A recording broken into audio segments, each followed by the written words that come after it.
आज जो है हम ओम्स लॉ पे कुछ एग्जाम्पल करते हैं। ठीक है, ये हमारा फर्स्ट एग्जाम्पल है। क्वेश्चन दे रखा है, a student carries out an experiment and plot the VI graph of 3 samples of nichrome wire with resistances R1, R2 and R3 respectively, which of the following is true. ठीक है, मतलब बोल रहा है कि इस तरह से ये ग्राफ दे रखा है, इनमें से कौन सा जो है ये रिलेशन जो है वो सही है। ठीक है, आपको याद होगा हमने जो है ओम्स लॉ में दो ग्राफ हमने पढ़ा था। ठीक है, एक हमने पढ़ा था VI ग्राफ, और सेकेंड वाला जो हमने पढ़ा था वो पढ़ा था IV ग्राफ। ठीक है, तो ये जो ग्राफ है वो ग्राफ I और V में दे रखा है। ठीक है, तो हम वहाँ पे जो रिजल्ट कैलकुलेट किए थे वो रिजल्ट यहाँ पे यूज कर लेंगे, या फिर आप चाहे तो इसको डिराइव भी कर सकते हैं, वो आप पे डिपेंड करता है। ठीक है, तो आपको याद होगा जब हम IV ग्राफ पढ़ रहे थे तो उसमें जो हमारा रेजिस्टेंस था, जब हमने स्लोप कैलकुलेट किया था तो रेजिस्टेंस जो था वो R इक्वल टू क्या था, 1/10 थीटा। R इक्वल टू क्या था, 1/10 थीटा। R का वैल्यू, रेजिस्टेंस का वैल्यू ये था। ठीक है, अब देखिए हम थीटा, देखिए 10 थीटा, मतलब थीटा की वैल्यू अगर इंक्रीज़ करते हैं तो ओवरऑल 10 थीटा की वैल्यू क्या होगा, इंक्रीज़ होगा। नीचे वाली चीज़ इंक्रीज़ होगा तो इसका जो रेशियो होगा वो क्या होगा, डिक्रीज होगा, मतलब रेजिस्टेंस क्या होगा, डिक्रीज होगा। मतलब अगर हम अगर हम थीटा को इंक्रीज़ करते हैं तो ये ओवरऑल 10 थीटा क्या होगा, वो इंक्रीज़ करेगा। ये इंक्रीज़ करेगा तो रेजिस्टेंस क्या होगा, डिक्रीज होगा। इसका मतलब क्या है, जिसका थीटा जितना ज़्यादा उसका रेजिस्टेंस उतना कम। ठीक है, तो याद रखेंगे जिसका थीटा जितना ज़्यादा उसका रेजिस्टेंस उतना कम।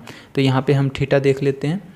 तो थीटा देखेंगे तो ये फर्स्ट वाला है, इसका थीटा क्या है, मतलब थीटा किसके साथ है, वोल्टेज के साथ एंगल जो है, तो इसका थीटा ये है। इस वाले का थीटा क्या है, ये थोड़ा बड़ा थीटा है। और इस वाले की थीटा अगर हम देखें तो वो क्या है, बहुत ज़्यादा है। ठीक है, तो मतलब R1 का थीटा सबसे ज़्यादा है तो उसकी रेजिस्टेंस क्या होगा, सबसे कम। R2 का क्या होगा, उससे थोड़ा ज़्यादा। और R3 का क्या होगा, थीटा कम है तो इसका रेजिस्टेंस सबसे ज़्यादा होगा। ठीक है, तो अगर हम इसको देखें तो सबसे ज़्यादा थीटा किसका है, R1 का है। तो R1 का, और उसके बाद R2, और फिर क्या है R3। ठीक है, तो सबसे ज़्यादा किसका है रेजिस्टेंस, R1 का, तो इसका क्या होगा, सबसे कम। उसके बाद R2 का, और ठीक है, तो ये जो है इस तरह से। तो ऑप्शन कौन सा होगा, ये ऑप्शन डी होगा। ठीक है, अब यहाँ पे ध्यान देना है, अगर ये ग्राफ V और I में होता, अगर ये ग्राफ V और I में होता, मतलब V यहाँ पे होता, I यहाँ पे होता, उस केस में R क्या होता, वो डायरेक्ट जो है वो 10 थीटा के इक्वल होता। उस केस में जो है क्या होता, थीटा जिसका जितना ज़्यादा R उसका उतना ज़्यादा। लेकिन इस केस में क्या होगा, थीटा जिसका जितना ज़्यादा R उसका उतना कम। ठीक है, तो ये हमारा फर्स्ट क्वेश्चन था। ठीक है, अब हम सेकेंड क्वेश्चन देखते हैं। तो हमारे पास सेकेंड क्वेश्चन है। ठीक है, ये हमारे पास एक ट्रू फॉल्स का क्वेश्चन है, ये सेकेंड क्वेश्चन। इस क्वेश्चन में दे रखा है VI graph for 2 metallic wire A and B are shown below. Here resistance of wire A is greater than resistance of wire B. मतलब वो आपसे ये बोल रहा है, वो आपसे ये पूछ रहा है कि रेजिस्टेंस ऑफ वायर ए जो है क्या वो ग्रेटर देन है रेजिस्टेंस ऑफ बी के। ये इसका क्वेश्चन है, ये आपसे पूछा जा रहा है कि क्या ऐसा है। ठीक है, तो हमें क्या करना पड़ेगा, चेक करना पड़ेगा। तो चेक करने के लिए एक ही हमारे पास तरीका है कि रेजिस्टेंस का हमें फॉर्मूला पता है, रेजिस्टेंस क्या होता है, 1/10 थीटा है। ठीक है, तो अगर हम देखें थीटा की वैल्यू तो देखिए इसका थीटा क्या है, कम है, लेकिन ये वाला थीटा क्या है, इससे ज़्यादा है। ठीक है, तो क्या होगा, जिसका थीटा जितना ज़्यादा, ठीक है, उसका रेजिस्टेंस क्या होगा, उतना कम होगा। मतलब आर ए का रेजिस्टेंस कम होगा किससे, आर बी से। तो यहाँ पे क्या आएगा, हमारा जो हमारा आर ए है उसका रेजिस्टेंस कम होगा किससे, आर बी से। मतलब आर बी का रेजिस्टेंस क्या होगा, ज़्यादा होगा। ठीक है, तो आंसर ये होना चाहिए, लेकिन वो बोल क्या रहा है, ये बोल रहा है, तो मतलब वो क्या बोल रहा है, झूठ बोल रहा है। क्या होगा, स्टेटमेंट गलत होगा।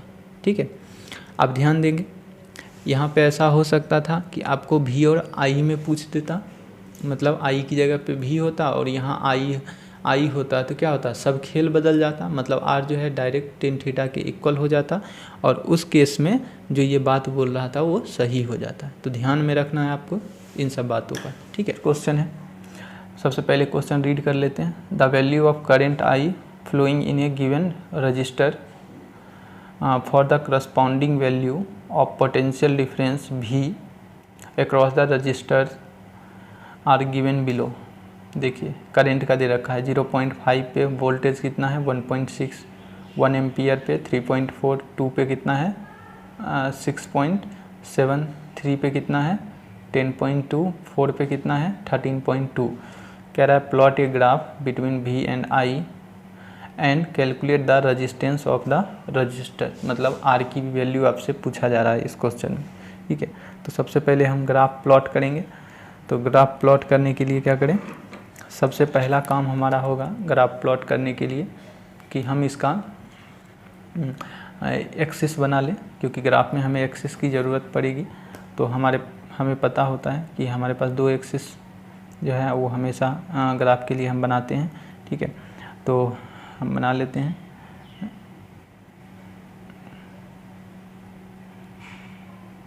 ये हमारे पास एक एक्सिस है। ठीक है, थोड़ा टेढ़ा मेढ़ा हो गया है, आप लोग सीधा बनाएंगे। ठीक है, सेकेंड वाला हमारा एक्सिस जो है एक वर्टिकल एक्सिस और एक हमारे पास हॉरिजॉन्टल एक्सिस। ठीक है,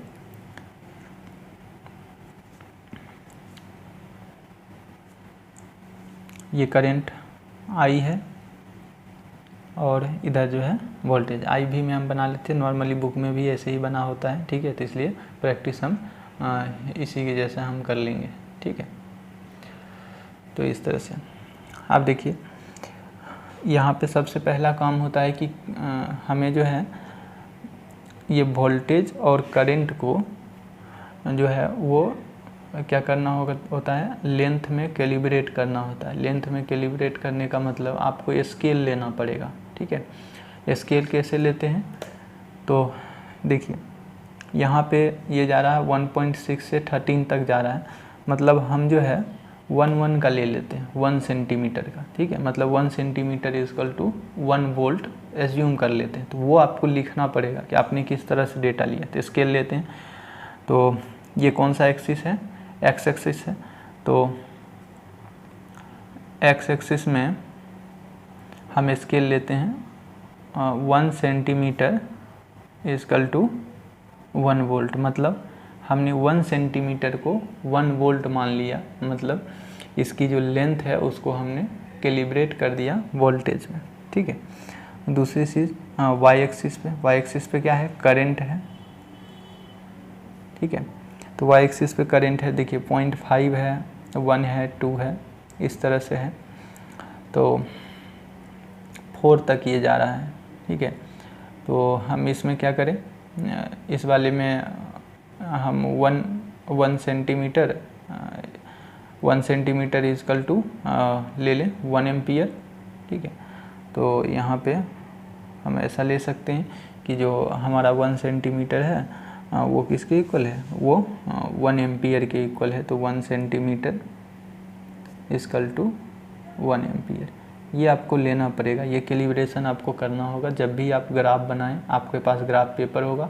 ठीक है, जब उस पर ग्राफ बनाएंगे तो आपने देखा होगा 1 सेंटीमीटर का उसमें जो है वो डिब्बा बना होता है, कॉलम बना होता है। तो जब भी आप लेंगे तो वहाँ पे कैलिब्रेशन करना ज़रूरी है। ये डेटा लिखना बहुत ज़रूरी होता है कि आपने किस तरह से लिया है।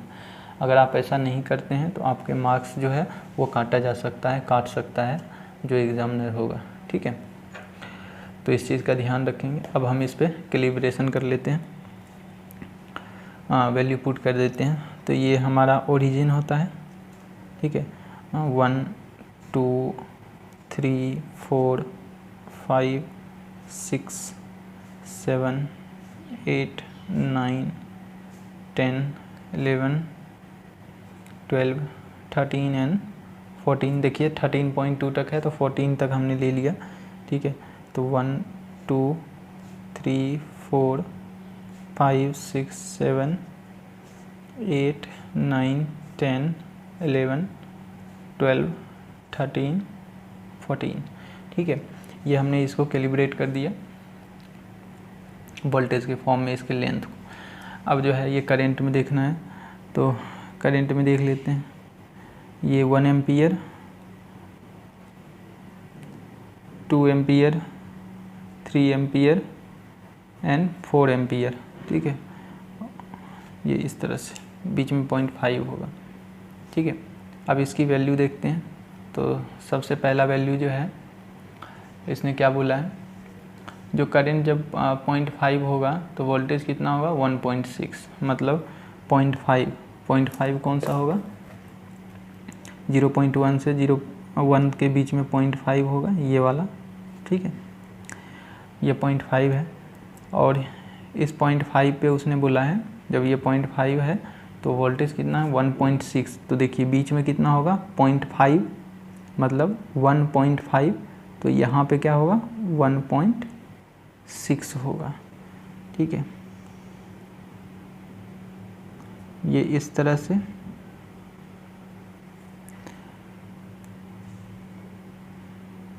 ये आपको पॉइंट मिल गया।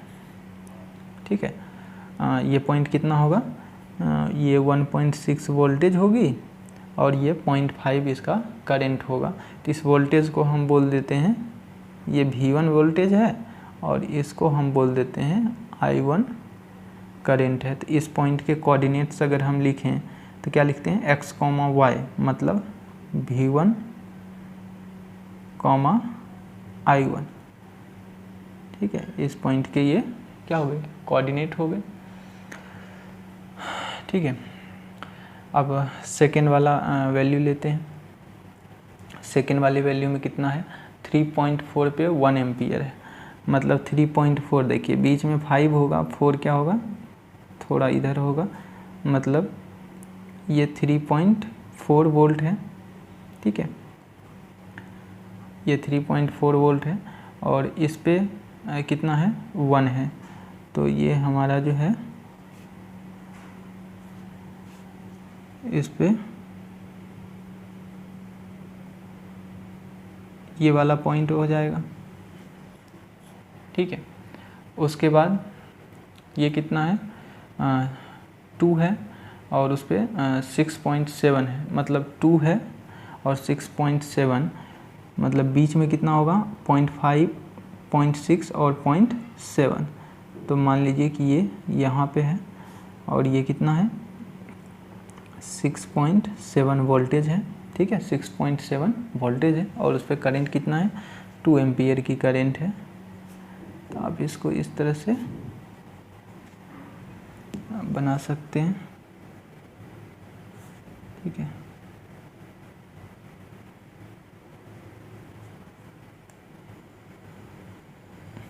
ये वाली।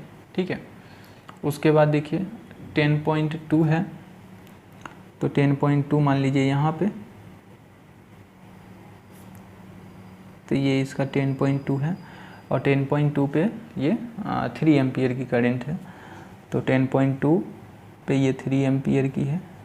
थोड़ा सा लाइन हमारा जो है टेढ़ा हो सकता है। ठीक है, आप लोग जो है आपके पास स्केल होगा तो उससे आप सीधा लाइन खींचेंगे।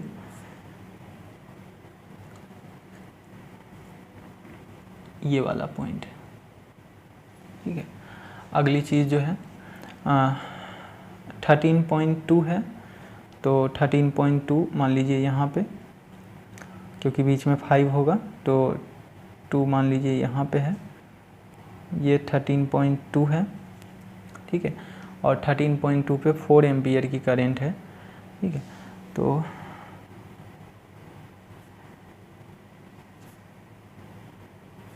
ये इस तरह से है,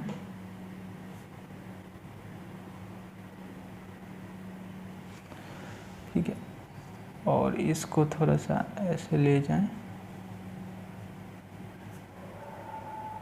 ये वाला पॉइंट हमें मिलेगा, ठीक है। इस पॉइंट के अगर हम कोऑर्डिनेट लिखना चाहें तो कोऑर्डिनेट क्या होंगे, तो देखिए ये लास्ट है तो इसको हम बोल देते हैं V2, वोल्टेज V2, और करंट क्या है I2, ठीक है। इसके कोऑर्डिनेट जैसे अब हम ग्राफ के लिए क्या करेंगे, इन सारी लाइन को हम क्या करेंगे, मिला देंगे। ग्राफ तो ऐसे ही बनाते हैं, तो इस सारे लाइन को आप मिला दीजिए, ठीक है। ये तो हमने रफ ग्राफ जो है ऐसे खींच दिया है, जब आप वहाँ पे स्केल पे करेंगे एकदम से स्ट्रेट लाइन आएगा, ठीक है। तो इस तरह से ये हमारा ग्राफ बन के तैयार हो गया। तो ग्राफ बनाना आप लोगों को आ गया होगा, ठीक है। जब भी इस तरह से वैल्यू होगा, आसान है, बस वैल्यू देखना है, अब वैल्यू को पुट करते जाना है। थोड़ा सा जो है वैल्यू आप सही से लेंगे, ग्राफ बन जाए आपका, सही दिखे वहाँ पे, ठीक है। वैल्यू जो है आप लोग गलत लेते हैं, जैसे तैसे वैल्यू आप उठा लेते हैं, उसकी वजह से दिक्कत हो जाता है। अब हमें रजिस्टेंस निकालना है कि रजिस्टेंस कितना होगा। तो रजिस्टेंस R इक्वल टू, हमने क्या पढ़ा, V/I, ठीक है। तो यहाँ पे V क्या होगा, पोटेंशियल डिफरेंस।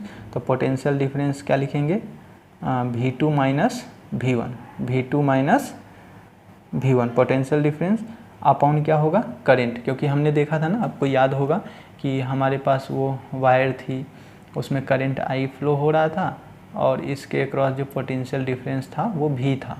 तो वो हमारा V क्या है, पोटेंशियल डिफरेंस है। तो यहाँ पे भी हम क्या लेंगे, पोटेंशियल डिफरेंस लेंगे। तो क्या होगा, V2 माइनस V1 अपॉन क्या होगा, करेंट, मतलब I2 माइनस I1। V2 की वैल्यू ध्यान से देखिए, V2 की वैल्यू कितना है, 13 पॉइंट, ये देखिए ये आपका क्या है, ये V2 ही तो है, ध्यान से देखेंगे, ये वाला आपका क्या है, V2 है, ठीक है। और V1 आपको दिखा दें, ये देखिए आपका V1 यहाँ पे है, ठीक है। ये V1 है और V2 ये वाली है, ठीक है। ये वाली V2 है और ये V1 है। तो इसकी अगर हम वैल्यू लिखें तो V2 कितना है, 13.2, और V1 कितना है, V1 है हमारा 1.6, ठीक है। V1 जो है वो हमारा 1.6 है। और करंट कितना है, देखिए 4, I2 कितना है 4 माइनस हमारा I1 कितना है 0.5, ठीक है। देखिए ध्यान से, ये हमारा I2 और ये हमारा I1, ठीक है।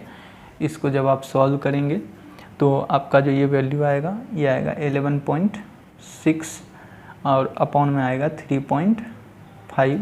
जब इसको आप सॉल्व करेंगे तो यहाँ पे जो वैल्यू आएगा वो आएगा 3.3 ओम।